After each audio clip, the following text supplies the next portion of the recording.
مرحبا أهلا النوادي. السلام عليكم ورحمة الله وبركاته.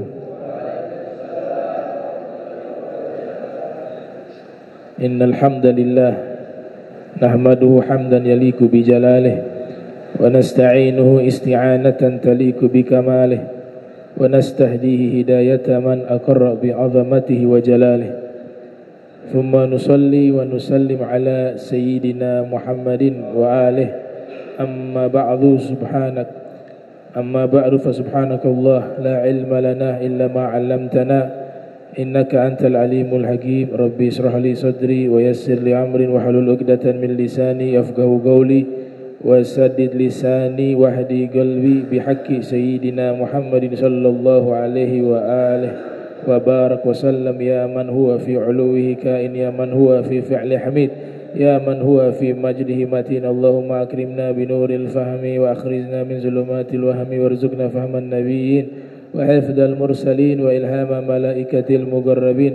ربنا زدنا علما وفهما وعقلا يا أكرم الأكرمين بحق سيدنا محمد خاتم الأنبياء والمرسلين يا رحمن يا رحيم. وصلى الله على سيدنا محمد وعلى آله وصحبه وبارك وسلم والحمد لله رب العالمين.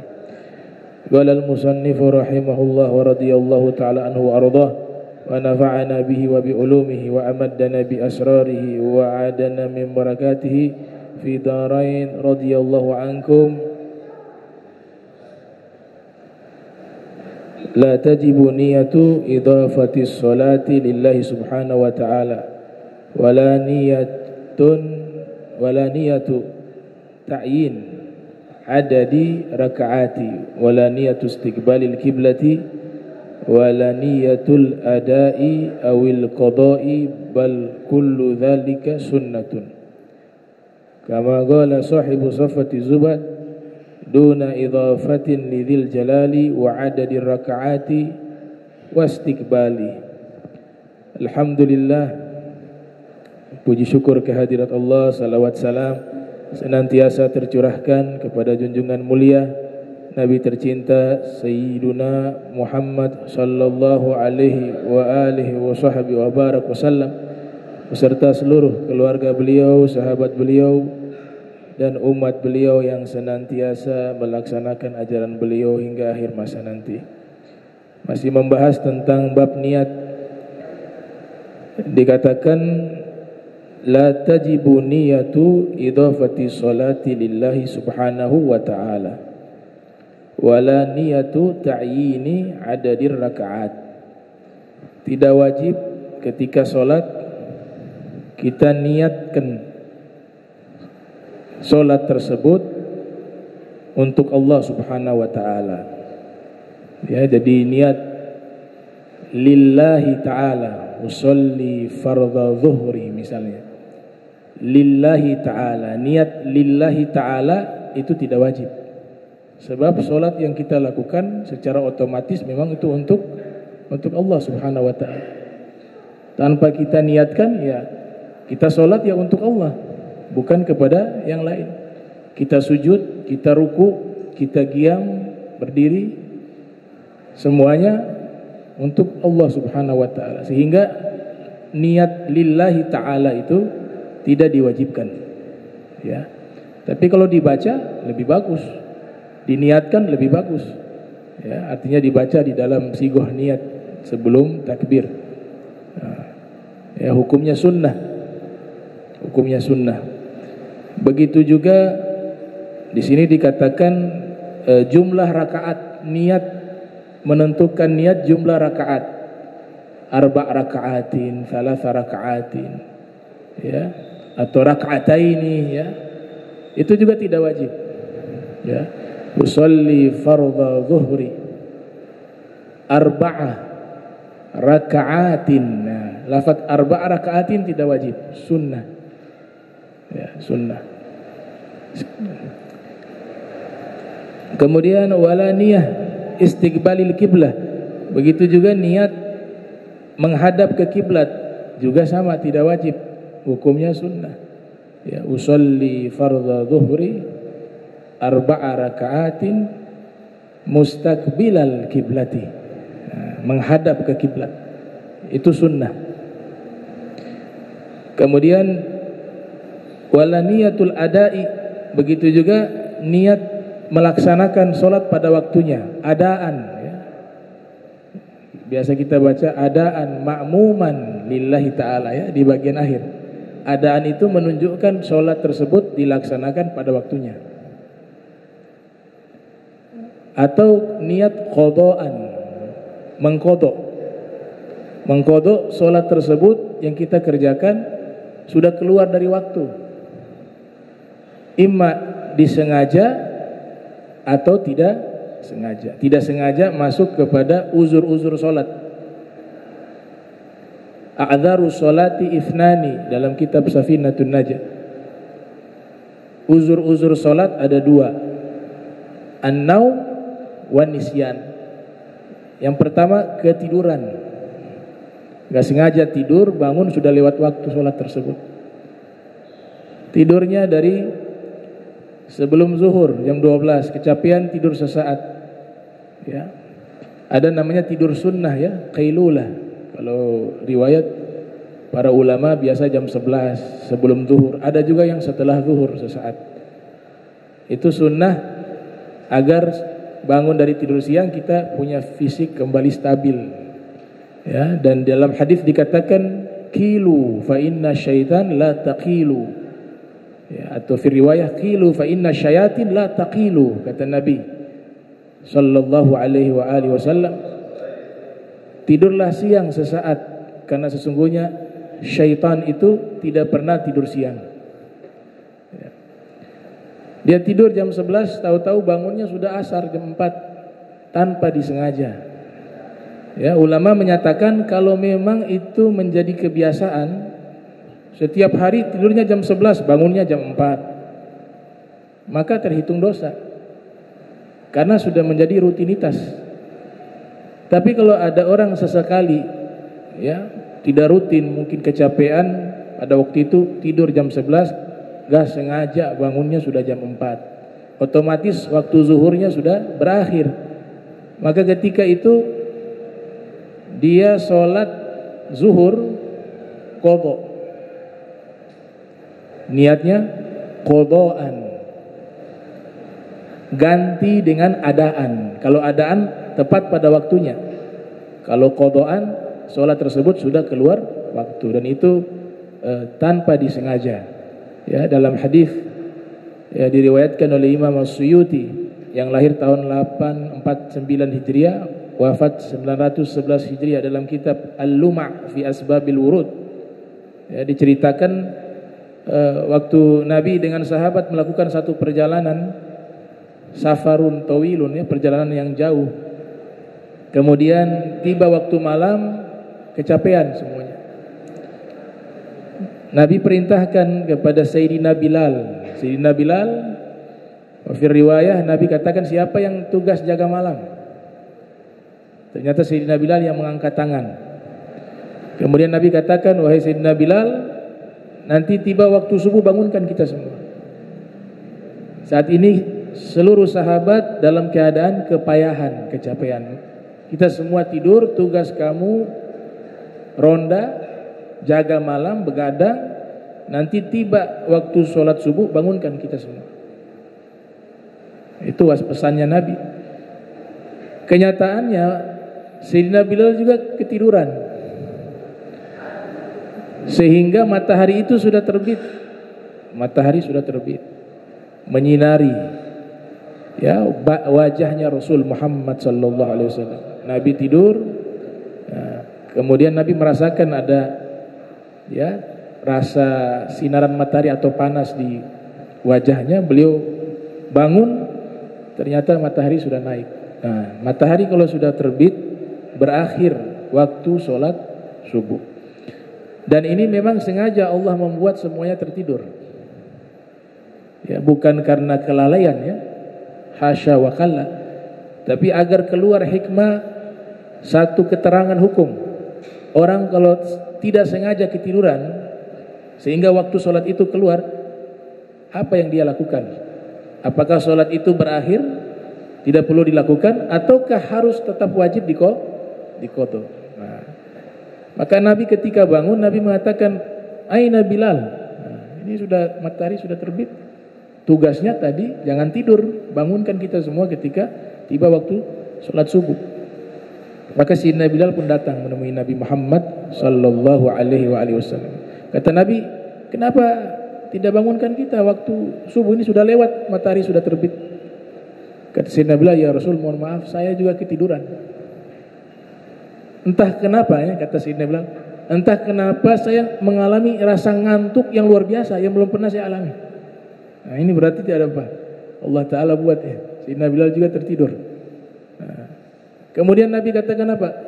Baik, kalau begitu wudu. Semua wudu. Setelah wudu, Nabi mimpin sholat. Ya, sholat subuh. Subhanallah, matahari itu mukjizat ya. Matahari itu dia mundur sesaat. Nah, tapi kasus tersebut seakan-akan sudah lewat waktu. Ya, realitasnya memang sudah lewat waktu, tapi mukjizat Nabi sholat harus pada waktunya. Jadi mukjizat matahari ditarik mundur. Ya, kuasa Allah Subhanahu wa taala. Nabi sholat subuh, selesai sholat baru matahari itu terbit lagi. Dan itu disaksikan oleh seluruh sahabat Nabi Muhammad sallallahu alaihi wasallam. Ya, itu mukjizat. Nah, setelah itu Nabi memberikan pesan kepada seluruh sahabat dan terkhusus kepada kita umatnya. Kata Nabi, keluarlah hadis ya, man nama anis sholatin aw nasiyaha falyusalliha idza dzakaraha. Fi riwayah falyusalli idza dzakaraha atau kama qala Nabi sallallahu alaihi wasallam. Siapa yang ketiduran sehingga waktu sholat lewat, atau dia lupa sehingga waktu sholat itu pun terlewatkan, maka hendaklah dia sholat di saat dia mengingatnya. Inilah dalil ada yang namanya qadha sholat. Dan peristiwa ini menjadi hikmah bahwa sholat itu tidak boleh ditinggalkan sekalipun sudah keluar waktu. Dia bagaikan hutang. Ya, itu orang yang murtad, naudzubillah min dzalik. Murtad dari agama Islam, dia sudah Islam kemudian keluar dari agama Islam. Seandainya dia kembali ke dalam agama Islam 20 tahun setelah dia murtad, maka tuntutan dia wajib mengqadha selama 20 tahun. Dan kewajiban itu berlaku bukan hanya sholat tapi seluruhnya, puasa, zakat, itu menjadi beban hukum baginya. Nah, dan kasus yang sama terjadi itu diceritakan oleh Syekh Al-Ghadi Yusuf An-Nabhani ya, dalam kitab Hujjatullah, kumpulan-kumpulan mukjizat Nabi ya. Nabi tidur di pangkuannya Imam Ali bin Abi Thalib pada satu hari ya. Nabi meletakkan kepalanya di atas pangkuannya Sayyidina Ali bin Abi Thalib. Pada waktu itu Sayyidina Ali belum sholat asar, tapi Nabi datang kemudian tidur di pangkuan Imam Ali ya. Mungkin Imam Ali ada satu tugas yang disampaikan atau diperintah oleh Nabi ya, sehingga rencananya kembali sholat asar ya bersama istri beliau. Tapi Nabi sudah datang terlebih dahulu. Kemudian terjadi obrolan singkat, Nabi tidur di pangkuannya Imam Ali. Nah, Nabi tertidur waktu itu. Sayyidina Ali gak berani membangunkan Nabi Muhammad sallallahu alaihi wasallam. Ternyata Nabi tidur cukup lama sehingga sudah mendekati waktu maghrib. Kembali lagi, ini bagian dari perencanaan Allah sehingga keluar hikmah dan ilmu. Nah, Nabi terbangun, sudah tiba waktu maghrib. Kata Nabi, kamu sudah sholat asar? Kata Imam Ali, belum sempat saya sholat asar ya Rasul, karena engkau tidur di pangkuan saya gak berani bangunkan. Kata Nabi, kalau begitu wudu ya, kembali wudu, nanti sholat. Ada istilah sholat itu diulang. Hukum dalam fikih itu boleh. Saya sholat zuhur, sudah melaksanakan sholat zuhur, Kemudian saya ulangi lagi sholat zuhur berjamaah, boleh, nggak dilarang. Nah, itu dilakukan oleh Nabi sallallahu alaihi wasallam. Akhirnya Nabi mengatakan, saya temani kau sholat berjamaah, sholat asar. Matahari kembali mundur naik ke atas. Jadi sholatnya bukan qadaan, adaan, karena kembali mundur masuk waktu asar. Selesai sholat asar, baru kemudian matahari itu kembali tenggelam, tiba waktu maghrib azan. Nah, itu mukjizat Nabi kita Muhammad sallallahu alaihi wasallam. Ya, dan itu bukan hal yang mustahil terjadi. Ya, ini langit juga mukjizat. Langit, tiangnya di mana langit? Semua atap harus ada tiang. Tapi dia gak ambruk ke bawah, alhamdulillah. Allah katakan dalam Al-Quran, kami bangun langit bila imad. Sudah jelas Allah katakan, langit itu kami bangun wa banainahu bila imad.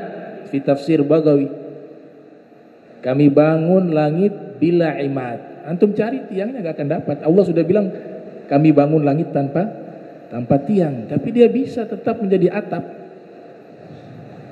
Nah, itu mukjizat, tapi karena sudah menjadi hal yang biasa sehari-hari, sehingga itu kita anggap suatu yang biasa. Padahal kalau kita renungkan, itu luar biasa.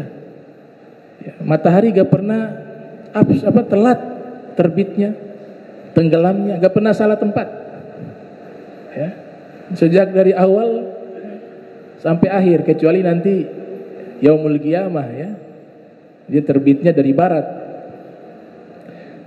Terbit dari barat digambarkan oleh para al-mufassirun, waktu itu suasananya malam terus. Jadi orang tidur bangun, masih malam, padahal sudah siang itu. Tidur lagi, malam lagi. Nah, itu Allah ceritakan di surat Az-Zalzalah. Ya, idza zulzilatil ardu zilzalaha. Kemudian wa qalal insanu ma laha. Wa qalal insanu ma laha.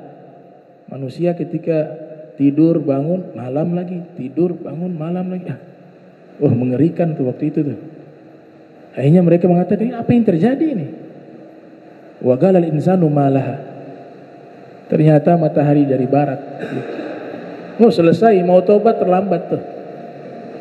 Waktu tobat berakhir pada waktu itu. Kemudian setelah itu terjadilah hari kiamat.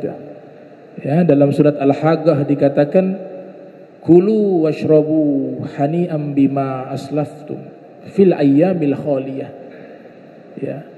Orang-orang yang hidup di dunia, mereka taat, tiba masuk surga, silakan makan minumlah.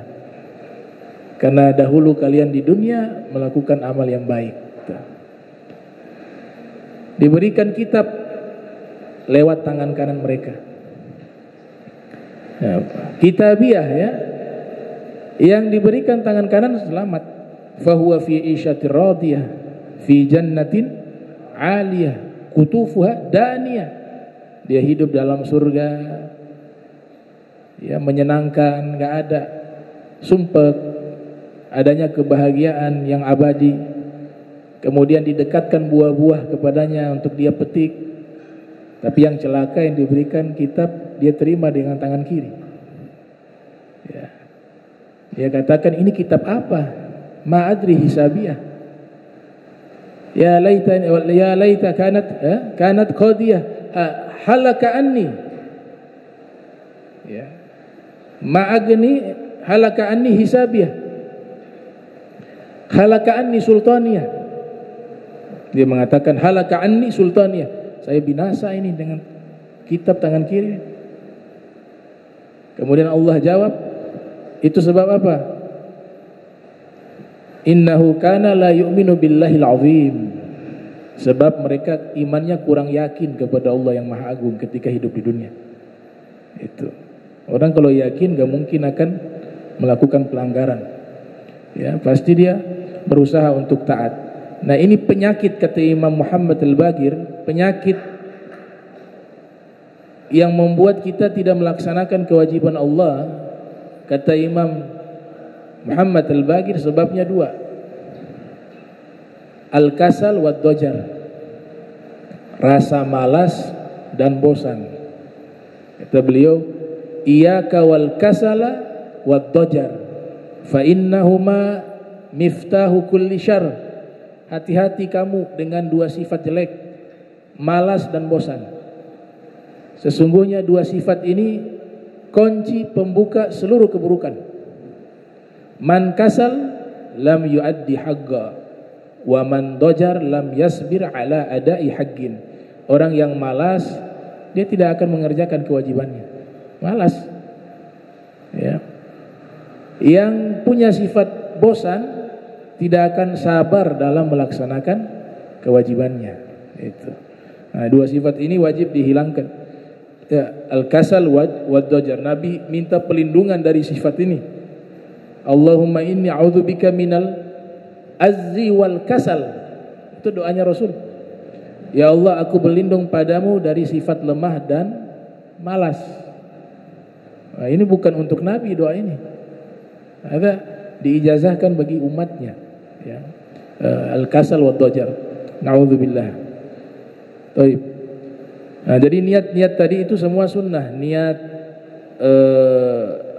lillahi ta'ala sunnah, kemudian arba' raka'atin sunnah, mustaqbilal kiblati sunnah, adaan sunnah, kemudian selebihnya itu wajib.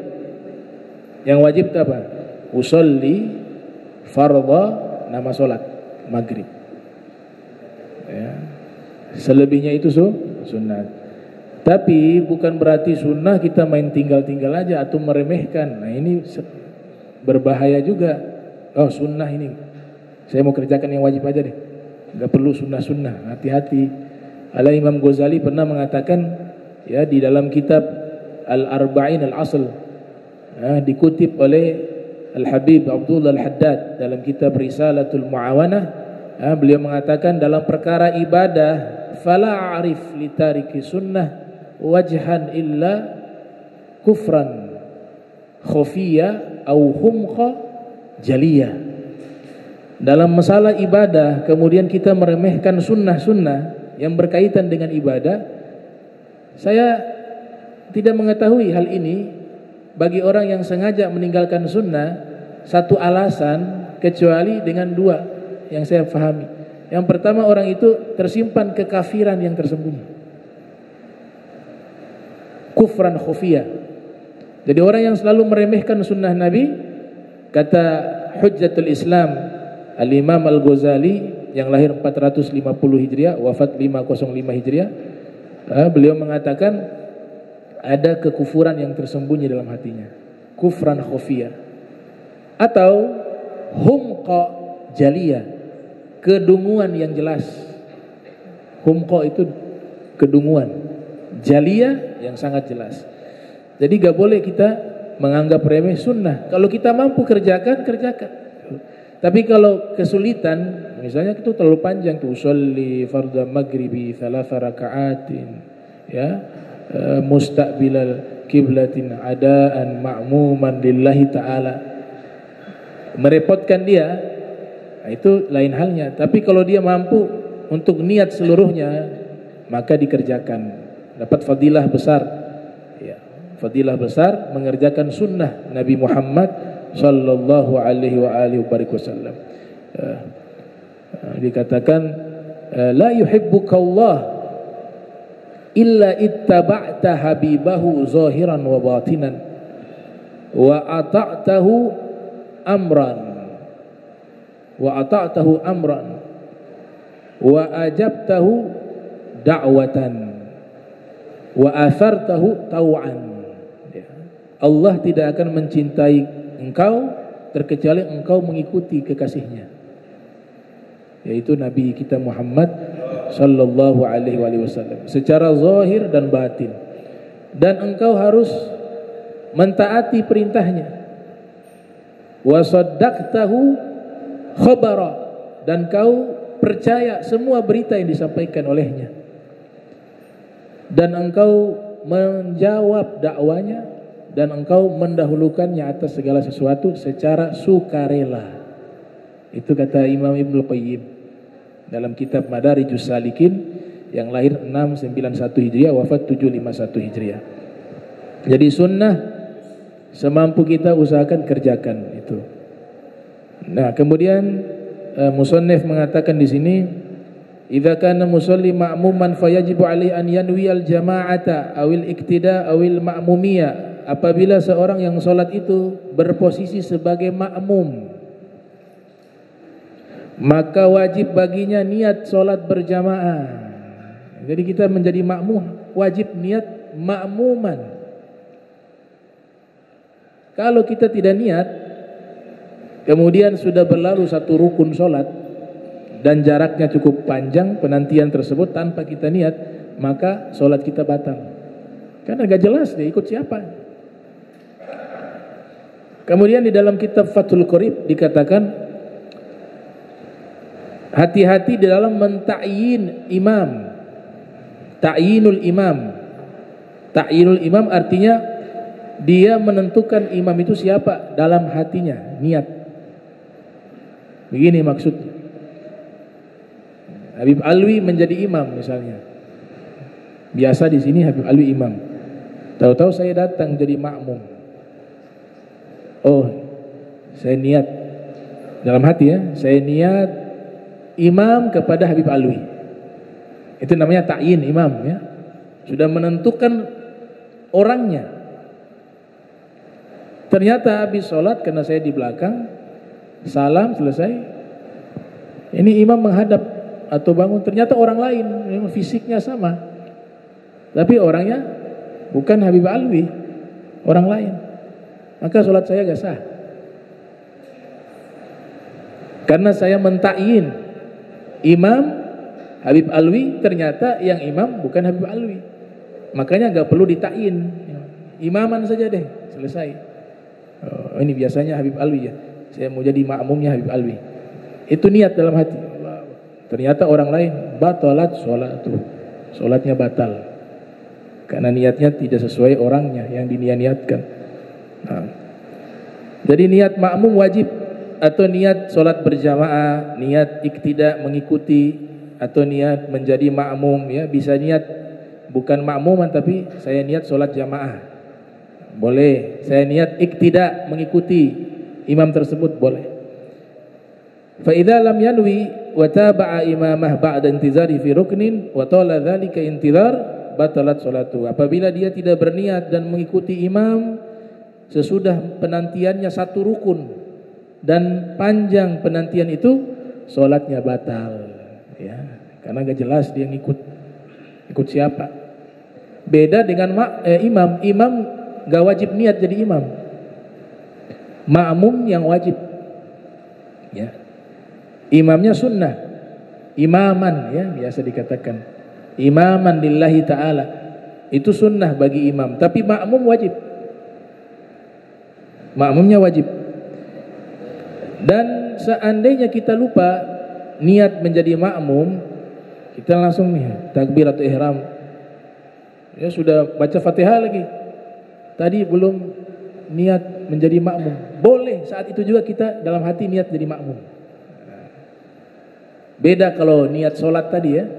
Ya Allahu Akbar, ternyata belum niat usolli fardhu dhuhri tadi. Nah, itu batal, gak boleh. Dia harus yajibu an niat, gornun niat bit takbir. Yajibu gornun niat bit takbir. Kalau niat sholat tadi wajib digandengkan dengan takbir. Tapi kalau niat jadi makmum tidak wajib digandengkan dengan takbir. Yang penting tidak melampaui satu rukun. Nah, jadi lupa niat jadi makmum boleh dalam sholat, dalam hati. Oh, jadi makmum, selesai. Niat jadi makmum. Jangan dilafadzkan. Batal.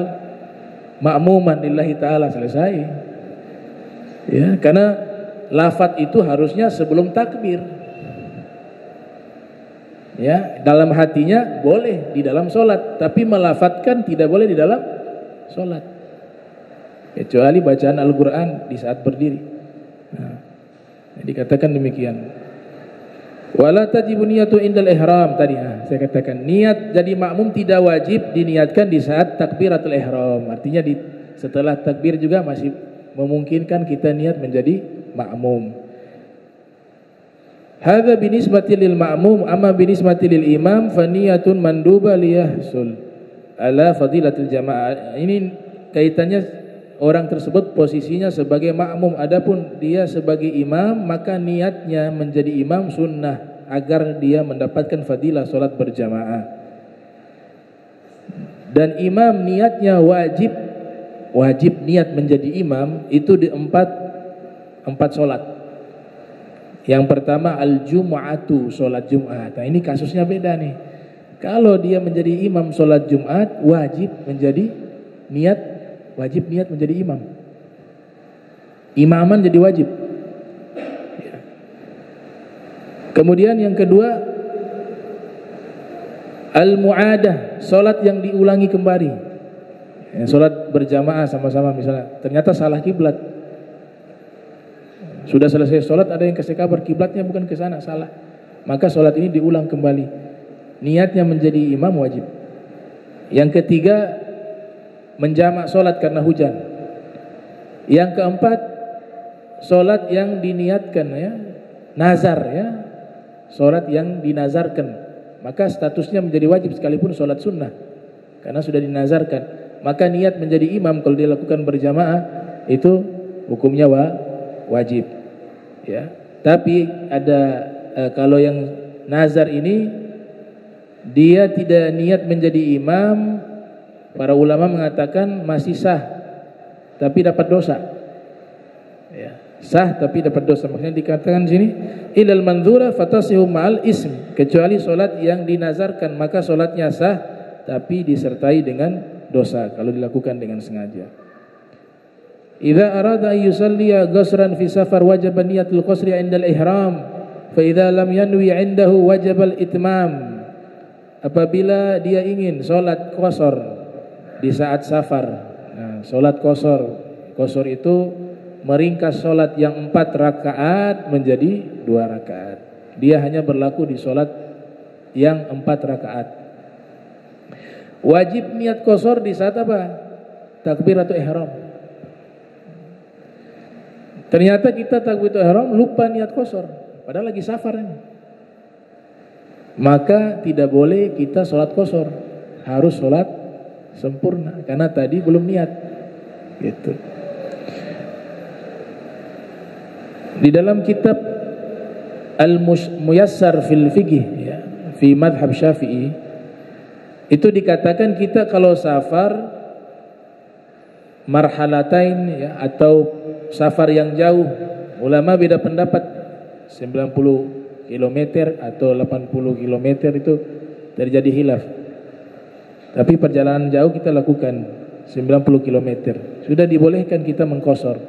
Kita berada misalnya di satu wilayah, di satu masjid yang tentu imamnya ini mukim sholat sempurna. Kita ikut jadi makmum, tapi niat kita mau qasar. Bagaimana hukumnya? Hukumnya enggak boleh. Sebab imamnya belum selesai, kita sudah selesai duluan. Ya, assalamualaikum masih lanjut. Tapi kalau yang qasar ini menjadi imam, sedangkan yang sholat sempurna tadi menjadi makmum, boleh. Makanya minta izin, saya mau jamak ini, boleh saya imam? Boleh, silakan ya. Cuma kadang-kadang enggak paham, mulai enggak ya. Ini kasih imam tetap saja. Enggak, saya mau jamak qasar. Karena posisinya ketika dia yang jamak qasar, dia menjadi imam, otomatis ketika dia selesai 2 rakaat, kan yang makmum sisa nambah 2 rakaat. Sah. Tapi kalau kebalik enggak sah. Makmumnya qasar, imamnya sholat sempurna. Kenapa tidak sah? Lah imamnya belum selesai, dia sudah selesai sendiri. Ini makmum yang kurang ajar. Ya. Pemimpinnya belum selesai, dia sudah bubar. Makanya dalam fikih tidak boleh begitu. Bolehnya posisinya sebagai imam. Baik. Ar-ruknu tsani takbiratul ihram. Rukun yang kedua yaitu takbiratul ihram. Wa hiya qaul Allahu akbar. Takbiratul ihram itu adalah bacaan Allahu akbar. Wa summiyat bidzalika li'annaha tuharrimu ma kana halalan qablaha kal akli wal kalami wa ghairi dzalik. Dinamakan takbiratul ihram artinya takbir yang mengharamkan. Arti takbiratul ihram, takbir yang mengharamkan sesuatu yang halal sebelumnya menjadi haram. Maka dikatakan di sini dinamakan takbiratul ihram karena sesungguhnya dia mengharamkan sesuatu yang sebelumnya itu halal, seperti makan. Kita makan halal, makanan halal ya, kita makan halal. Makan nasi halal. Tapi ketika ada nasi yang tersisa, kemudian di saat sudah takbiratul ihram, kita telan haram. Kenapa haram? Karena membatalkan sholat. Jadi saya pertegas, makan, minum tidak membatalkan wudu. Mau makan sebanyak apapun wudu gak batal. Tapi makan dan minum ini membatalkan sholat. Bukan membatalkan wudu.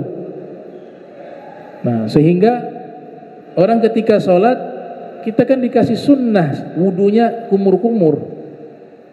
Salah satu fungsi kumur-kumur untuk menghilangkan sisa-sisa makanan di mulut kita. Jangan sampai ada yang tersisa. Tadi habis minum kopi, Bib, tiba-tiba buru-buru langsung sholat ya, jadi imam lagi ya. Ternyata pas takbir telan ludah rasa kopi, batal, selesai, batal. Jadi hal-hal yang membatalkan puasa dalam masalah konsumsi mufattirat itu juga membatalkan sholat. Nah, sekarang pertanyaan, ukuran makanan yang sudah cukup bisa membatalkan sholat itu dalam kitab-kitab fikih, termasuk fatwanya Habib Zain bin Ibrahim bin Smith dalam At-Taqrirat yang saya baca kitab ini. Beliau katakan sim-sim seukuran biji wijen itu kalau ditelan sudah batal. Itu biji wijen sangat kecil.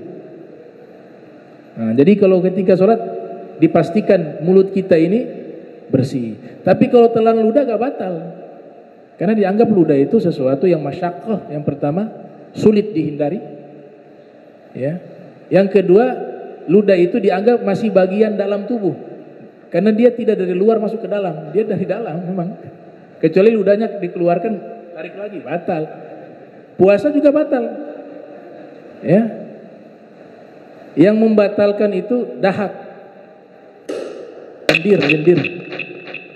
lendir membatalkan ya. Lendir membatalkan puasa, juga bisa membahayakan sholat, bisa membatalkan sholat. Itu gaulnya Imam Romli dalam kitab Al-Fawaid ya, Mardiyah kitabnya ya, Al-Fawaid Mardiyah.